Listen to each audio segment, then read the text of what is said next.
Hey guys, Sean here, and welcome to the F1 Word.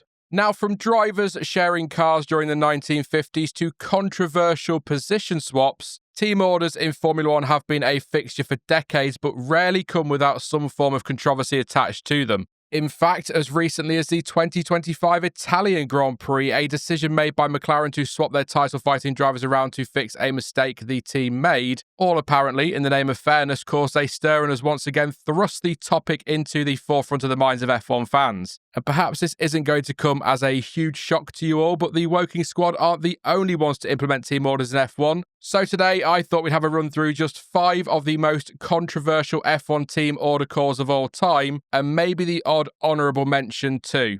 As ever with these lists, these are just some that spring to mind and in no particular order as well. But if there are any you'd have included, then you can let me know in the comment section down below, but let's crack on with it.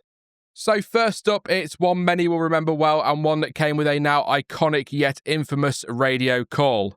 If you utter the phrase, Fernando is faster than you, sorry about the accent, then somewhere out there a Felipe Massa fan will curl up in a ball and hide. Maybe a tad over the top, but still. The call came at the 2010 German Grand Prix at Hockenheim, where Massa had taken the lead of the race at the start and his teammate Fernando Alonso, was chasing him down to try and take the win. The Spaniard caught up and the two drivers began battling for the lead of the race, even getting close to contact at times, and Alonso was definitely starting to get frustrated over the radio. That resulted in Massa's engineer Rob Smedley using that thinly veiled code which simply meant your teammate is quicker and you should let him through. Massa allowed Alonso past and received another call from Smedley who said, "Okay mate, good lad, just stick with it now, sorry." But why was this call so controversial?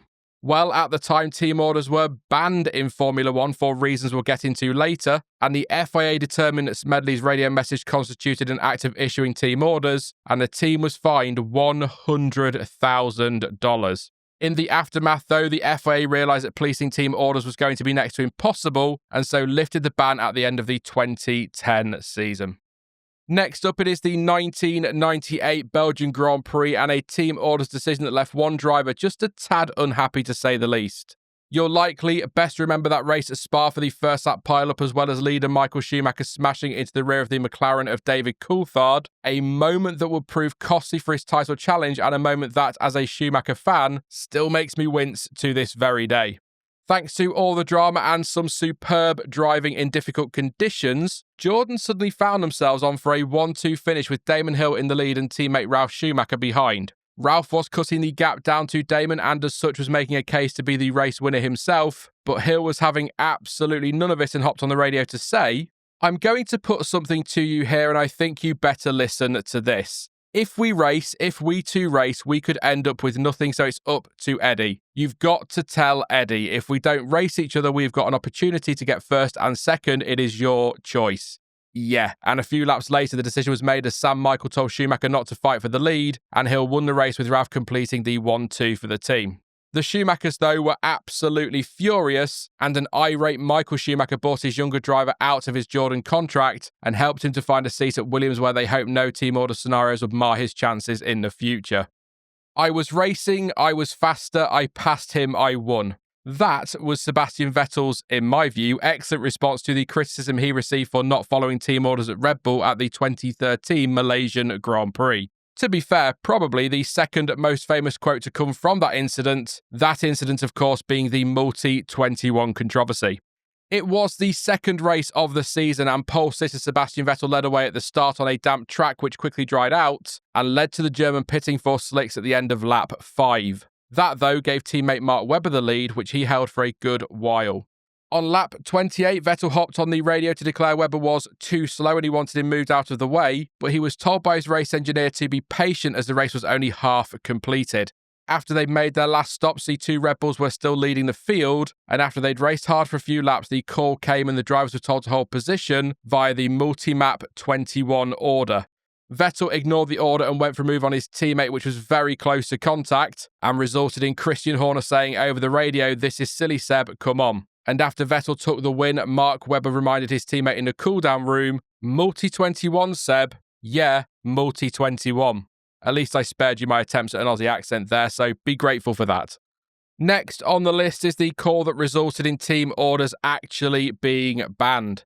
Heading into the 2002 Austrian Grand Prix, Michael Schumacher was comfortably leading the championship, and Ferrari, thanks to the help of other driver Rubens Barrichello, also led the constructors' standings.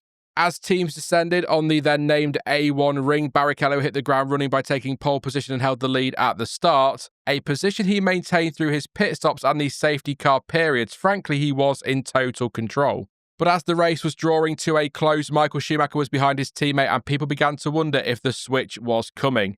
As the drivers entered the final lap and came through the final couple of corners, it looked as though Barrichello was going to take a well-deserved win, but then something happened.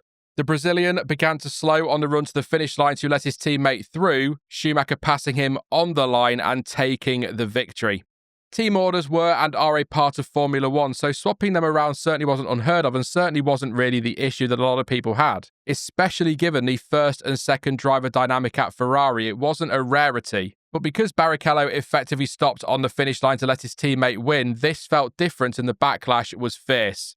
Even if he had taken second place in the race, Schumacher would have retained a dominant lead in the championship, as though it felt like a completely pointless call from the team. The fans booed, pundits and commentators were stunned, and even Schumacher looked embarrassed as he led Barrichello to the top step on the podium and even handed over the winner's trophy. It didn't end there though, because the FIA were also very angry and moved to issue a ban on team orders that would last for almost a decade. Ferrari, of course, as we've already mentioned, helping to ensure the ban they caused was eventually overturned. Before we get on to my final and perhaps unsurprising pick, let's have a look at some honourable mentions. Now, at the 1998 Australian Grand Prix, McLaren dominated as they took a 1-2 finish, with both drivers lapping the entire field. Yes, really. However, the win for Mika Häkkinen didn't come without controversy. Having led from pole, the Finn misheard a call over the radio and entered the pits but drove through the pit lane as it was clear the team were not expecting him. That meant, of course, he lost the lead to teammate David Coulthard. Coulthard would later slow on the start-finish straight to allow his teammate back through, and it was believed at that moment the team had issued an order for him to do so, but as it turned out, Häkkinen and Coulthard had made a pre-race agreement that due to the concerns they had around reliability, whoever made it to the first corner first would go unchallenged and be allowed to take the victory. Essentially, Coulthard was just honouring that agreement. So while this isn't a team order in the traditional sense, I think it is still well worth a quick-ish mention. Another quick honourable mention is the 2018 Russian Grand Prix. Valtteri Bottas was looking good in Sochi to pick up his first win of the season, but the call came from the pit wall to let teammate and title challenger Lewis Hamilton through. Bottas, of course, obeying that order. When he said he would have gone faster on the next lap, the famous Valtteri, it's James line was uttered over the radio and was followed by the explanation that the team was concerned about a small blister on Hamilton's tyres and the threat from Sebastian Vettel. And given that Vettel was Hamilton's only threat to the title that season and Bottas was nowhere near a championship challenge, it was a decision that made a lot of sense, but despite that, it was still a very unpopular call. And although really an example of team orders ultimately being ignored, I think it's well worth a mention because it may crop up in the comments, because it did cause quite a stir at the time. Max Verstappen's refusal to let teammate Sergio Perez through at the race at Interlagos in 2022.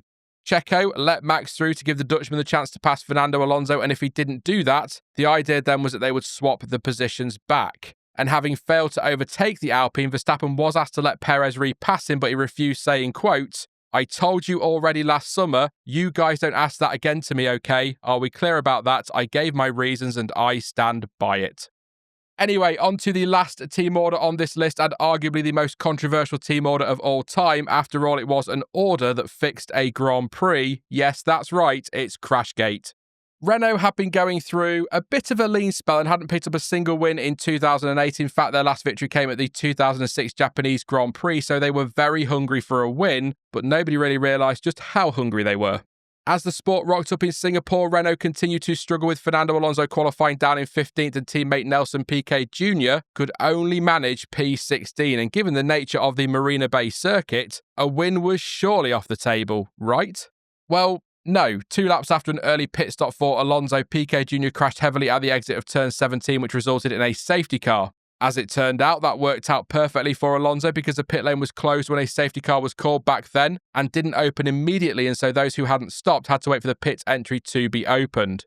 Alonso, though, had stopped, and all of that meant he leapt into the lead after others pitted or took penalties later in the race. And he coincidentally go on to win the race, and nobody was aware of just what was going on. Or at least that's the story we had at the time. Let's not get into that one today. But when Renault dropped Piquet a year later, the Brazilian hit the headlines after he said he had been told by Renault to crash in order to best help his teammate. The ensuing investigation tainted the names of the likes of Flavio Briatore and Pat Simmons. Title sponsor ING walked away, and the team was handed a 2-year suspended ban from Formula One. Alonso kept his win, and a lifetime ban handed to Briatore and a shorter ban handed to Simmons were both overturned by French courts, the FIA appealing that decision but eventually reached a settlement with both, which included an agreement that neither of them would be allowed to work in F1 until the start of 2013. Look, when it comes to team orders, I think asking one of your drivers to crash in order to give his teammate a win has to rank pretty high in the list of F1 team order controversies, and indeed sporting controversies in general. That is it for our little jaunt down memory lane, but what did you make of this list, and are there any other team order controversies you'd like to add? If so, you can let me know in the comment section down below. And on your way down there, please don't forget to give the video a like and subscribe to the channel so you don't miss out on any future videos or streams. But as ever, thank you for watching. I've been Sean, this has been the F1 Word, and until next time, goodbye.